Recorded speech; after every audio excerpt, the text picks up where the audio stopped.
everyone, and I'm Alexis, aka the Sloth Reader, and I'm here today to do my October TBR. So I know some of you are thinking, wow, Alexis hasn't uploaded a video in like 3 weeks. And you would be correct. There's kind of a bunch of reasons for that, but honestly the main one is just that I totally underestimated how different everything would be once I started my new job. The hours are just very different than when I worked before, and I don't always necessarily feel like coming home and filming.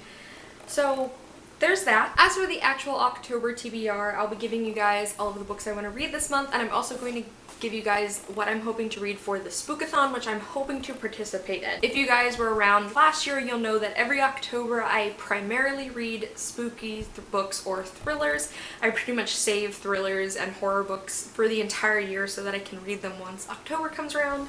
So I'm very excited for this TBR, but I am a little nervous because it's already the 8th and I haven't read anything yet, so we'll see. So starting out with the books I do want to read for the Spookathon. Spookathon challenge number 1 is to read a thriller, and for that I want to read Contagion by Erin Bowman. This is actually a science fiction horror thriller that I'm so excited about. If you guys don't know, I'm a sucker for science fiction horror. I absolutely have enjoyed Erin Bowman's past books, and I'm so excited to read this. I hope it absolutely scares the pants off of me, and I'm just, it's like everything I could have asked for. Challenge number 2 is to read a book with purple on the cover, and for this one I want to read My Best Friend's Exorcism by Grady Hendrix. There is a lot of purple on this book. I absolutely love this cover. This is one of my favorite covers in existence. It's just so great. And I know this book isn't actually scary. It's meant to be more of a comical nod to the slasher horror genre, but like, I'm so excited for that. That sounds right up my alley, and I'm really excited to read this. So question number 3 is to read a book not set in our time period, and actually I think both Contagion and My Best Friend's Exorcism will work because I believe this is set in the 80s, which is technically not our time period because we don't live in the 80s, and this is obviously set in the future because it is a science fiction horror novel that takes place on like a spaceship that has been like overcome with like a plague or something going on. So either of these could technically work, but I'm gonna technically use Contagion for that. Challenge number 4 is to read a book with a spooky word in the title, and again I'm gonna use My Best Friend's Exorcism because exorcism is a horrifying word. There is literally no context in which exorcism is good. Well, I should say unscary. There's no context in which exorcism is unscary. So it's right up the alley, really. And then challenge number 5 is to read a book with pictures, and for that I will be reading Through the Woods by Emily Carroll.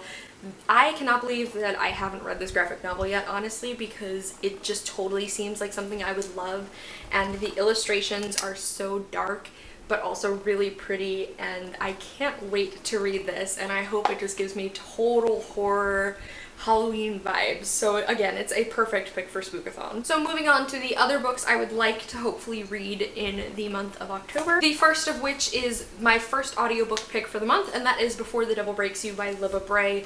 I'm currently listening to this one, really enjoying it. You guys know I love the Diviner series, so I was so excited. I purposefully waited until October so that I could read Before the Devil Breaks You during the spooky season, and I don't regret that decision at all. So I'm so excited to finish this and be totally caught up on the series this month. When I'm done with Before the Devil Breaks You, I'm hoping to listen to Into the Drowning Deep by Myra Grant, aka Seanan McGuire. I've heard from so many people that this book is really terrifying, especially if you don't like the open ocean. And I know that it features a bisexual main character, and it's about scary flesh-eating mermaids, and I'm really excited. I purposefully have waited until the spooky season for this one as well, so I'm very excited to get to that. And the third book I'd really like to get to this month is The Haunting of Hill House by Shirley Jackson. This is probably one of the most iconic horror novels, especially given that it is written by a woman. And I've never read it. I've watched a bunch of the like movie adaptations, so I'm really excited to use this Halloween and spooky season to finally read such a classic. And lastly, I do have 3 thriller novels I would like to try and get to this month as well. The first of which is In a Dark Dark Wood by Ruth Ware. If I do have time at the end of the month, I'm going to try to pick this one up on audiobook. I've never read a Ruth Ware book. I know she's a very popular author in the thriller genre. This is, of her backlist, the book that sounds the most interesting to me. So yes, I would like to get to this. I would also really like to get to Pretty Girls by Karen Slaughter. Karen Slaughter is kind of the same thing. I know she's a very well-known author in the thriller genre, and I've heard this book is just wild.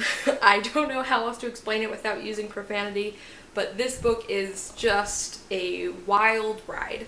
And I'm excited to see what the fuss is about with this one. And finally, the last book on my October TBR is Still Lies by Maria Hummel. Obviously, this was one of my Book of the Month selections. This one is basically about an artist who goes missing the day that her art show opens, and her art show is all centered on like the violence committed against women. And I don't know, it just sounds really interesting. And it's like an art heist novel, but instead of art being stolen, it's like the artist. And yeah, this is a short little thriller, so I'd really like to get to this one this month as well. Alrighty guys, I would absolutely love to know what you're going to be reading in October, especially if you're participating in the Spookathon. I'd love to know what your TBR is. If you like what I do, I upload videos twice a week, sometimes 3 if I can fit it in. And I'll see you guys soon with another one.